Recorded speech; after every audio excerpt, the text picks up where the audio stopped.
There was a topic that crossed my mind today.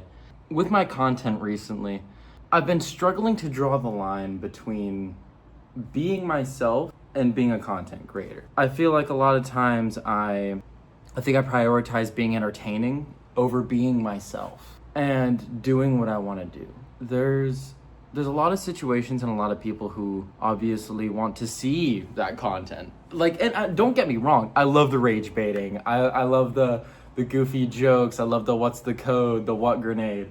All of these jokes are part of Epiphany and part of being who I am. Sorry, I'm sweaty as fuck. I just came home from walking from work and it's like a mile away. But yeah, all of these jokes and stuff, I love it. And being a part of those is one of my favorite things out of my day. Coming home to stream is literally one of the best parts of my day every day. It makes my day. But I feel like it gets difficult when I don't know if I'm being me. And which is partly why I wanted to record this video. It goes beyond just content creating too. I think that a lot of people in their lives, not to say that I know everyone's situation, but being yourself is so difficult in a chaotic world where you've got your mom telling you, oh, you need to do this, or your dad telling you need to do this, and society telling you need to go to school for this. And sometimes you lose touch with who's in here. And I think it's really important to just sit down, think, and connect with that part of yourself. I mean, there's a reason that I named myself Epiphany. If you guys don't know already, the word means like a revelation or like an aha moment or like an idea that comes into your head. I feel like that means a lot to me because creativity has been such a big part of my life. Being that creative person who thinks of cool, either funny video ideas or some art project when I was a kid. I was really into engineering. I built a design for a lightsaber that used the laminar flow shit that Hacksmith ended up using. Not that they stole my idea or anything. I was like a little kid and I just started Googling shit and I realized it would be cool. There was so many different pathways I could have gone as a kid. But the one thing that I always did and I always loved was watching Jacksepticeye and Markiplier and watching them play games. And I love playing games myself, which is obviously why I do that. I wonder what the process is of getting to that point. I mean, obviously I'm trying, I'm going. And I want to be the best version of myself when I get there too, which is why I started going to the gym. I started working on my diet, partly why I got hired at Chipotle, or why I went to go get hired at Chipotle was because I knew that it'd be way easier for me to lose weight and manage myself if I had the help of being provided a nice healthy meal consistently almost every day. It's really important to realize who you are and do the things you want to do, because there's been so much pushback in my life of doing the things that I want to do. People always tell me, no, you need to do this, no, you need to do that, you know, you need to do that. And I don't think it's because they're wrong. I don't think it's because they're bad. I think that they're also coming from a place of feeling lost and they're trying to help. But instead of focusing on themselves, they're focusing on you. Because sometimes taking a step back and looking at yourself is just really difficult. Especially when you haven't done it in a while and you've been going on a path that you really didn't want to go on. But you put your want or your need aside to help favor others, to people please.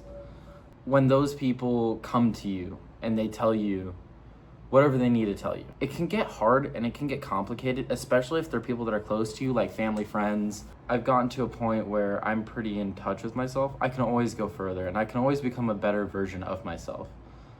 And I'm sure that once I start making certain accomplishments and certain goals, more will reveal themselves to me. There's nowhere to end. There's nowhere to stop. I think you can go as far as you want. Also, sorry if this is a really big t-shirt. They gave me a 3XL because that's all they had. As a creator and being somebody who has an influence over a lot of people's lives, because while my community is small, there are people who come into those streams every day and they talk to me. Whether it's to rage bait and be goofy, whether it's to try and find a friend, to play games with someone, to do whatever. I feel like I'm a relevant person in a decent sum of people's lives now. And I want to make sure that I can provide something of value and really help support these people in becoming the person they want to be. That's where I come back to being myself versus creating content. because a lot of times this video probably isn't gonna go crazy. There's no crazy edits, there's no really appealing thumbnail, it's not designed to grab the ADHD attention brain or the TikTok brain where people are scrolling by and they just want to sit there and get their dopamine for the day. This video is not going to do that, and it's probably not going to hit very many people. But for the people who are watching this, first of all, thank you. It means a lot to me. And I forgot my point. I'm thinking too hard. I'm thinking too many things. It happens. I'm on my own journey of learning how to do this, and sometimes I may act like I've got it all figured out. I don't even know if I do. I don't. I have nothing figured out.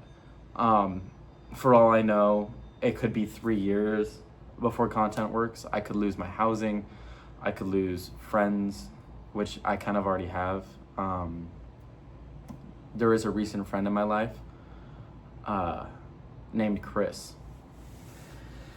And he was somebody that literally saved my life. He didn't know he saved it though. I was at a really dark point where I hadn't looked at myself and who I was for a while. And I decided to take a step back and look at me and look at who I was. And I realized I was going down a path that wasn't mine. And to me, that was absolutely heartbreaking. Because as a kid, I always wanted to make everyone so happy. It was my priority to make everybody happy. And then I realized that while everyone else felt okay around me, I wasn't doing the things that made me happy. And that was extremely depressing for me. And there was a point where I thought that I'd gone so far down that path, which it wasn't a bad path. It was just doing well in school, going to engineering, going the college route. But I had gone so far down that path that I had no idea if I could even recover from it. And I was like 16 years old. So obviously I wasn't, but to me it felt like the end of the world. And a lot of my old friends that I used to go to rely on, they were going down that path. And when they saw that I started making changes in my life, they didn't see me as somebody who wanted to become a content creator or exist in this other realm. They saw me as someone who was lazy and kind of falling behind and struggling, which I was. But I wasn't lazy. I was confused. And I didn't really have anyone to lean on. And Chris came into my life at that point. I met him in high school PE. We were... fuck that class. And the teacher sucked dick, too.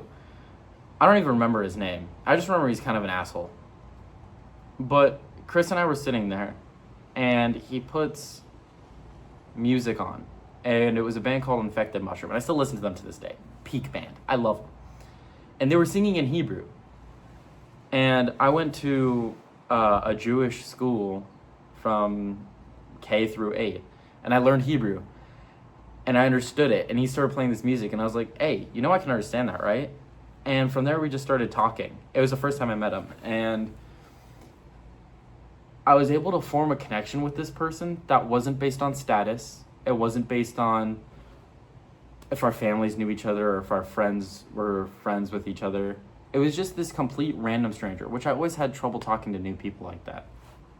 This complete random stranger. And I connected with him.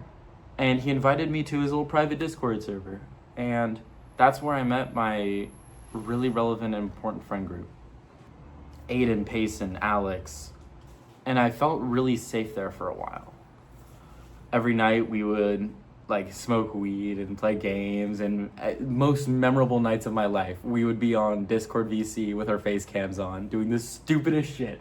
I think I have a video of Chris, not with his dick in his pants, humping the shit out of a Mario plushie. And that was one of my funniest core memories ever. It was just goofy shenanigans, and I was able to really connect with these guys over it. And recently, 2 months ago, Chris died in a motorcycle accident. When that happened, I felt like I completely separated myself from my emotions. I said that I always wanted to push Chris to do what he wanted to do. Because he brought up wanting to do content creating a couple times. He would bring up wanting to become a mechanic or a mechanic. He wanted to work on like bikes and stuff like that. No matter what it was, I didn't care what it was he did. I just wanted him to go and actually do it. Because if he said that to himself, I knew it was important. And he felt restricted, like he couldn't, because his mom was struggling. He had some financial struggles, and she wasn't able to pay the bills on her own. And his dad had recently died too. So he was forced to go and work basic minimum wage job. And that took a lot of his time out of his day. And he was tired and exhausted. And the one thing he found joy in was that motorcycle. He never got to really live his life doing what he loved. And it wasn't his fault. It was because there is a systematic structure and system that stopped him from being able to do that.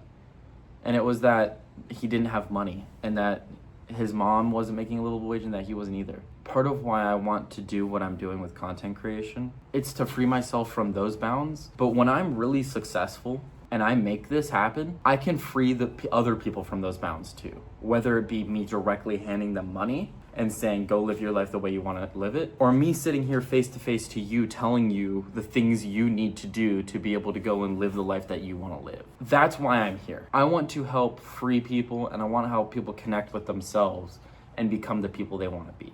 But yeah, I'm just a guy trying to make my dreams come true and help other people do the same.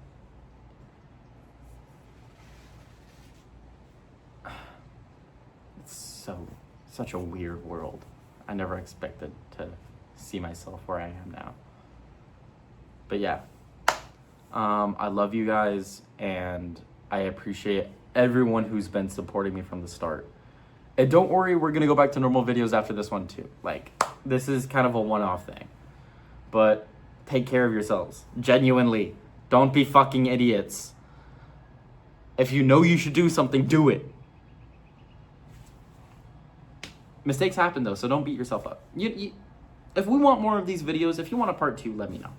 But yeah, take care of yourselves.